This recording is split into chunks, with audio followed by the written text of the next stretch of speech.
এটা রাজনীতির ময়দান।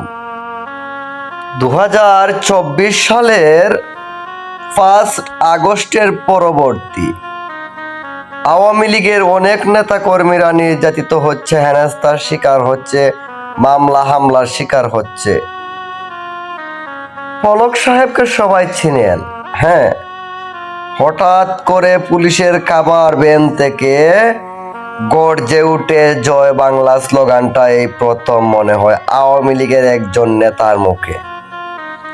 বিষয়টা আমার কাছে কেমন জানি মনে হচ্ছে রাজনৈতিক প্রেক্ষাপট পরিবর্তনের পালা শুরু হয়ে গেছে।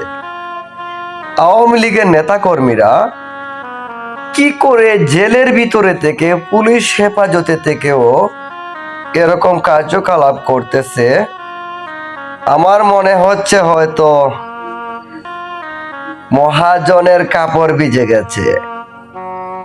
এদিকে আবার যমুনা টিভিতে কি জানি একটা খবর দেখলাম, সেটা দেখেও বাংলার জনগণ হোঁচট খেয়েছে। কি ব্যাপার, ছোট্ট ছোট্ট দুধের বাচ্চা সমন্বয়কগুলা, কি হচ্ছে তোদের? তোদেরকে নিয়ে খুব চিন্তা হচ্ছে, মায়া হচ্ছে, দয়া হচ্ছে।